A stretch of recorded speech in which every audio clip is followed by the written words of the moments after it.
77 years of ridicule and strong denial. 77 years of calling everyone crazy. 77 years.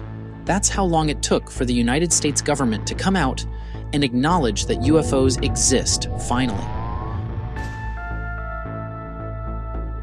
On November 14, 2004, in the Pacific Ocean, 100 miles southwest of San Diego, California, the USS Nimitz Carrier Strike Group, which included the nuclear-powered carrier and the missile cruiser USS Princeton, was conducting a series of drills before deployment in the Persian Gulf. Around 2 p.m., an operations officer on the Princeton sent an order to 2 FA-18F Super Hornet fighter jets from the Nimitz. The pilots were already in the air when they were told to stop their drills and go to a new location for a real-world task. Basically, they were doing safe practice drills, and the commanding officer decided to kick it up a notch and make them perform as if they were in battle. Even scarier, the officer asked if they had any real guns with them, to which the pilots replied, no. Now, unbeknown to the pilots in the training, the Princeton's very powerful radar had been picking up strange objects for a few days at that point. The Navy has a name for things it can't explain, called anomalous aerial vehicles, or AAVs, which is just another name for UFOs. The military liked this term better than unidentified flying objects, or UFOs, because UFOs were linked to flying ships, little green men, and frankly, a lot of crazy people. Their words, not mine. Kevin Day, who was in charge of Princeton's radar at the time, said that over 100 AAVs showed up on his screen during that week. When he was being interviewed by the History Channel, he described the AAVs on his screen as watching snow fall from the sky. Day said that the AAVs showed up more than 80,000 feet in the air, which is much higher than what civilian or military planes normally fly. At first, the Princeton radar team didn't believe what they were seeing and thought that the strange things they were seeing were probably a malfunction or bug with their system. But once they were sure everything was working right, and more importantly, started seeing cases where the AAVs dropped incredibly quickly to lower, busier airspace, they knew it was. Definitely something worth checking out. In the military world, an unidentified thing or being is a threat because it could be an enemy trying to gather intelligence or worse, cause disruption or destruction. To ascertain what these AAVs or UFOs were, 2 fighter jets were sent in a different direction to meet one of the strange objects. The pilots were Commander David Fravor and Alex Dietrich. When they first got to the scene, the pilots didn't see anything, but they did observe what the lead pilot, Commander David Fravor, later referred to as a disturbance in the ocean. According to him, it looked like there was a large object just below the surface of the water that was being hit by white waves. After a while, they noticed one of the objects flying about 50 feet above the water. Fravor, the commander of the elite Black Aces Squadron, who was a Top Gun program graduate with more than 16 years of flying experience, described the object as about 40 feet long, shaped like a tic-tac candy, and with no obvious means of propulsion. You know what? I am just going to stop here and let him describe what he saw for you. As we proceeded to the west, the air controller was counting down the range to an object that we were going to, and we were unaware of what we were going to see when we arrived. The controller had told us that these objects had been observed for over 2 weeks, coming down from over 80,000 feet, rapidly descending to 20,000 feet, hanging out for hours, and then going straight back up. For those who don't realize, above 80,000 feet is space. We arrived at the location at approximately 20,000 feet, and the controller called merge plot, which means that our radar blip was now in the same resolution cell as the contact. As we looked around, we noticed that we saw some whitewater off our right side. It's important to note that the weather on this day was as close to perfect as you could ask for off the coast of San Diego. Clear skies, light winds, calm seas, no whitecaps from waves. So the whitewater stood out in a large blue ocean. All four of us, because we were in F-18Fs, so we had pilots and Wizzo in the back seat, looked down a saw a white tic-tac object with a longitudinal axis pointing north-south and moving very abruptly over the water like a ping-pong ball. There were no rotors, no rotor wash, or any sign of visible control surfaces like wings. As we started clockwise towards the object, my Wizzo and I decided to go down and take a closer look with the other aircraft staying in high cover to observe both us and the tic-tac. We proceeded around the circle about 90 degrees from the start of our descent, and the object suddenly shifted its longitudinal axis, aligned it with my aircraft, and began to climb.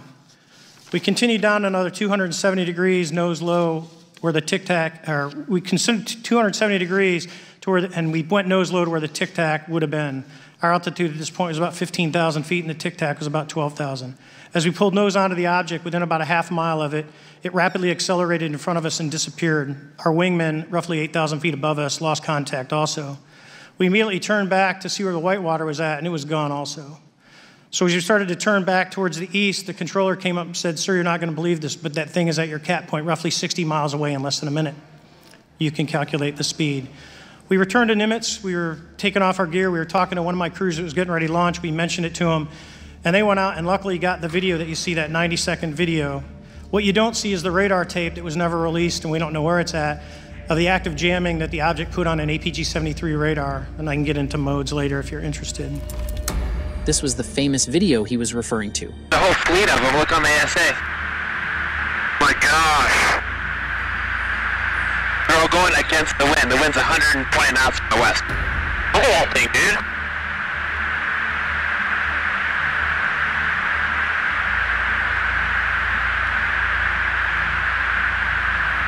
That's not our LNS though, is it? It's not. That is the LNS, dude. Well, if there's like... Look at that thing! It's rotating.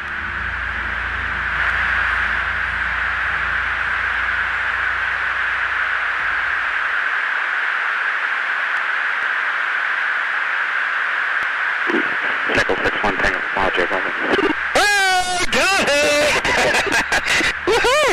Roger, there's troubleshooting. What the fuck is that? Did you box moving target? No, I took an auto track. Oh, okay. Oh my gosh, dude. Wow, look at that, man. Look at it fly. The video was captured by another FA-18 pilot, Lieutenant Chad Underwood. Unlike some videos where there are heavy debates about whether it's real or doctored, this time the US Navy came out to confirm that the videos were authentic. And what makes this case so intriguing is that every witness in this case are all highly trained military personnel, including several very experienced radar operators and fighter pilots. This is not a random individual who is coming out to share their story. These are from people who spent 2 decades of their lives on facts and data, because that's what will literally save their lives in battle. Till now, they still tell people in their interviews that they don't believe in UFOs. Some take it further by saying things like, "I don't know what I saw. I basically saw it, but don't know what it is." That is up to you, the experts, to figure out what it is. So, these were not statements from people willing to risk 2 to 3 decades of their career for fame. Most of them only came forward a decade later to testify when the news leaked. And some even shared their story anonymously. In such, at the time of the sightings, these people were likely operating what is probably the most advanced flight technology ever made at that time. Still, no one can explain what they saw or how it moved, that it defied the very laws of physics. Naturally, there are laws that are hard-coded into our planet. Take, for example, Newton's first law of motion, which states an object at rest remains at rest, and an object in motion continues to move at a constant velocity unless acted upon by an external force. So imagine if you put your car in park and then out of the blue, your car's gear enters drive or reverse. That means something weird definitely happened. And that was exactly what the tic-tac-toe was doing. Because planes have to follow the rules of physics, whether they are manned or not, they have to have some sort of source for liftoff and propulsion, which makes the plane or aircraft move forward. But all that was missing in the tic-tac. That's like buying a car without an engine, and yet it still works. To top it off, it dropped from about 50,000 feet to about 100 feet in a matter of seconds, which is practically impossible. And that's from another pilot's point of view. For David, it was from 80,000 feet. Footage of what Dietrich and Fravor witnessed that day, now popularly known as the Tic Tac incident, was included in a report to Congress, along with 2 other declassified videos taken by U.S. Navy fighter jets in 2015 in similar encounters with what the government calls unidentified aerial phenomena, or UAP, which again is another name for UFOs. It seems the government will do anything to make sure they are not caught saying the 3-letter word UFO. Only people in the military and hardcore UFO fanatics knew about the Nimitz incident. It wasn't until 2017 that it got a lot of attention when the New York Times wrote a story about it and shared the video of the encounter. This led to an outbreak where numerous media and individuals were conducting several investigations to find out more information. The pilots involved became overnight celebrities of some sort, with everyone wanting to interview them. The more people investigated the story, the more we kept finding out things that left not just America, but the whole world stunned. People have been interested in UFOs since 1947, when Ken Arnold, a private pilot and reputable businessman, said he saw 9 disc-shaped objects moving at an estimated speed of over 1,000 miles per hour. He saw these planes while looking for a crashed plane near Mount Rainier National Park in Washington. After Arnold's report, people started coming out in their numbers, talking about unexplainable sightings they saw. This included citizens, military pilots, and air traffic managers all over the United States. In the same year the famous incident, Roswell happened, and the U.S. military officials said that the debris found near Roswell, New Mexico, was from a weather balloon that had crashed. However, theories of an alien ship that had gone down and the bodies of aliens that had been recovered have lingered on. Because of these kinds of events happening during the height of the Cold War, a CIA advisory group decided that UFO reports could be a threat to national security. Air Force General Nathan Twining, who was in charge of the Air Technical Service Command, started Project Sign, originally called Project Saucer, in 1948 to gather, organize, evaluate, and share all government information about UFO sightings. He did this because he thought they might be real and a threat to national security. While publicly dismissive of UFOs, the Air Force investigated and cataloged more than 12,000 sightings under its Project Blue Book program, categorizing 701 cases as unidentified before the project ended in 1969. So it turns out that while they were lying to us and calling us crazy, they were actually funding programs and secret operations that monitored every UFO activity in the country and in some cases in the world. The Advanced Aerospace Threat Identification Program was a government project that started over 10 years ago, and its main aim for its creation was to find out the truth about UFOs.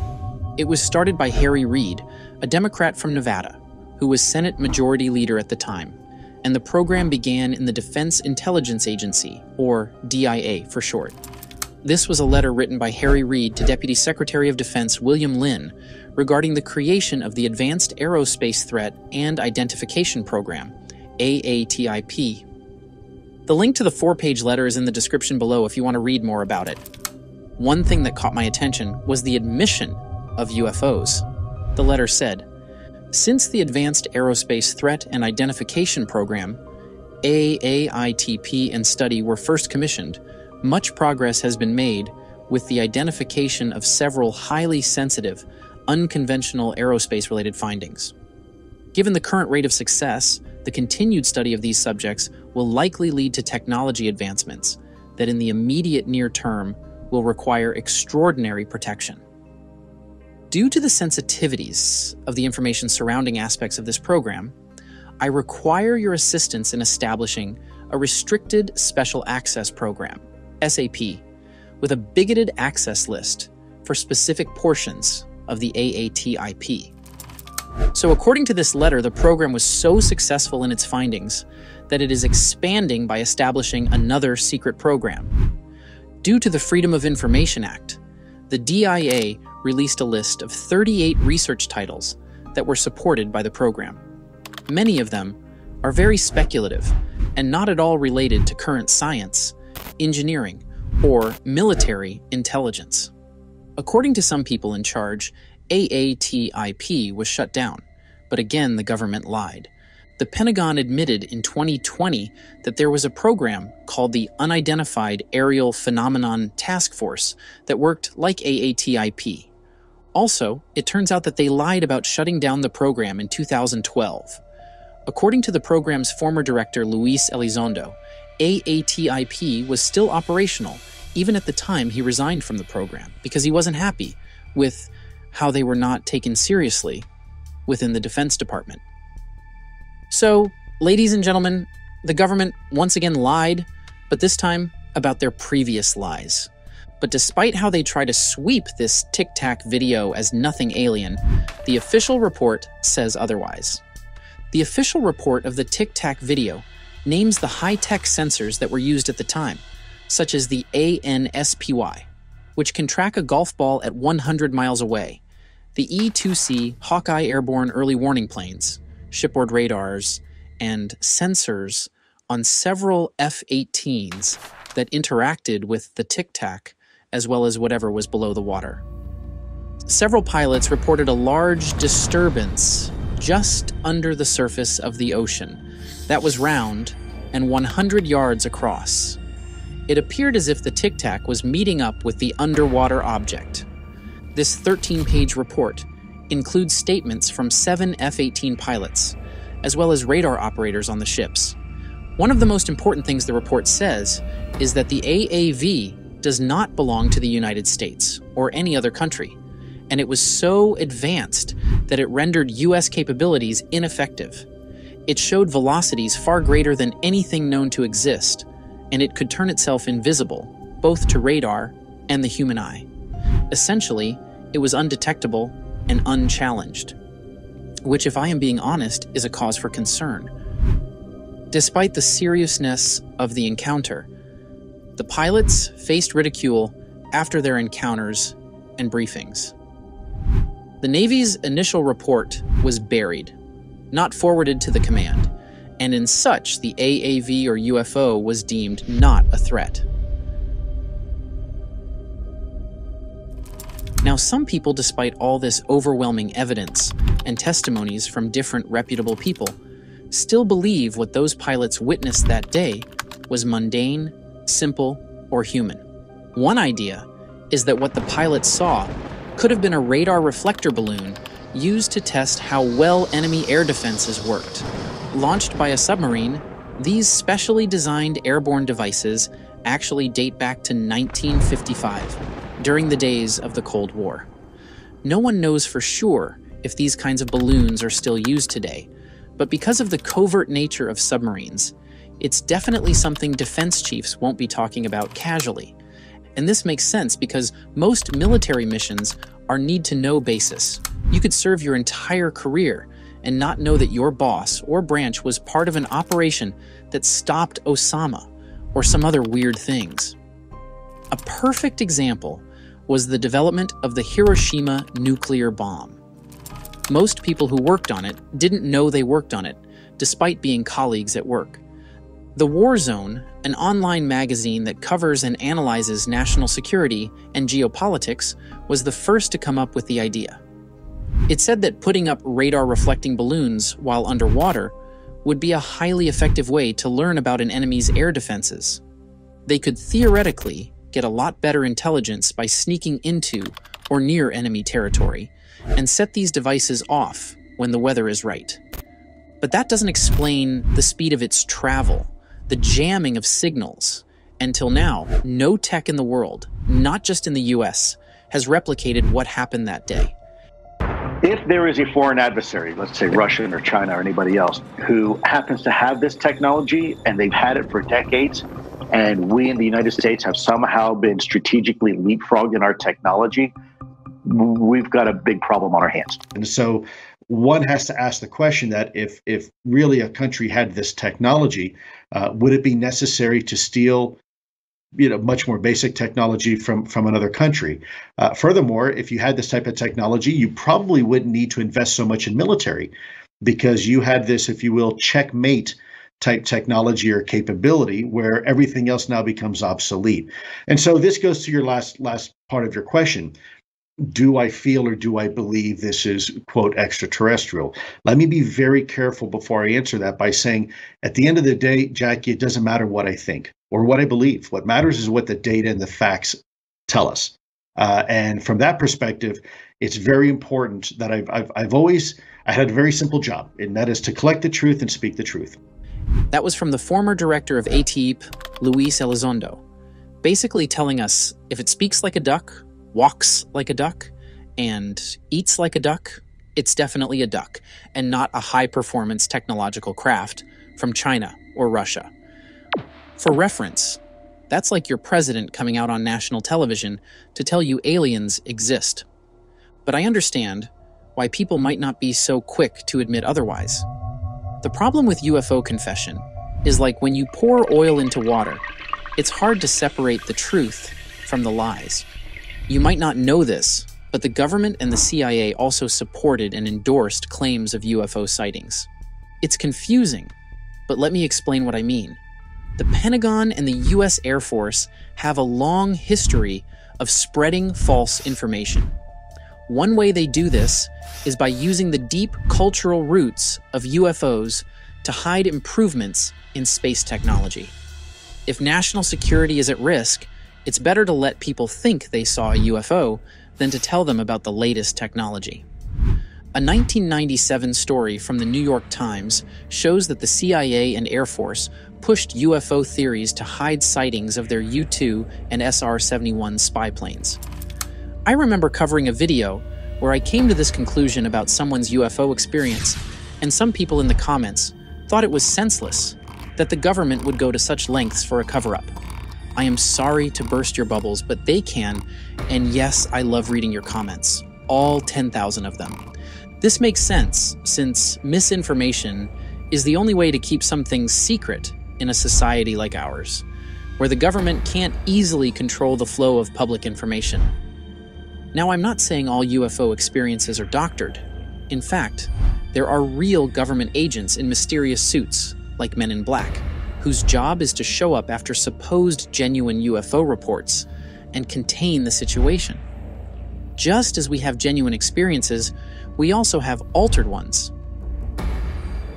Okay. This whole thing is a psychological warfare operation going back since 1953, 70 years, when they concluded they could use the whole UFO issue for its psychological warfare value. And I'm quoting from the CIA document we have, and that I provided in briefings to people at the White House and Congress. So I think that you have to understand, what does that mean? It means exactly what I just told you. So let's talk about this. There are three different phenomena masquerading as alien. One is actual extraterrestrial. The other are what we call stagecraft. Like in the early days, we have an Air Force intelligence officer who's a witness on camera. And this is actually in our documentary called Unacknowledged. It's had over 700 million people see it. You can see it on Amazon or Tubi or whatever. And he states that they had staged these abductions, and in the early days would take a very short man and then make them up like Hollywood style to look like an alien, and they'd be put on these man-made UFOs, and they would go and abduct people. Now, to what purpose? It's what we just talked about, for the psychological warfare, so they could convince and brainwash people that there was a threat. But for this story, we can say the CIA has nothing to do with it. Since the story became famous, a lot of US military members have come out to report UFO sightings that can't be explained. One former naval aviator, retired Lieutenant Ryan Graves, told 60 Minutes that there was a time when they saw them every day for at least a couple of years. During 2014 to 2015, fighter pilots associated with the USS Theodore Roosevelt Carrier Strike Group were operating off the east coast of the United States when they reported instrument detections of unknown aerial objects that the pilots were unable to identify. And there is something I want you all to understand. Whatever has been released to the public has to be something that has gone through a rigorous assessment to make sure it's been watered down or desensitized in a way that the blowback can't cause that much damage. In such, we, the public, were not meant to know about the Tic Tac encounter. It was all hush-hush until the New York Times brought it to light and exposed the Navy. The Navy couldn't hide from the backlash and had no choice but to say yes to the allegations. Either way, one thing is clear. Someone, be it China or Russia or something, is flying an aircraft that is much more advanced than any known aerospace technology. They can enter any controlled airspace whenever they want, and there is nothing anyone can do to stop them.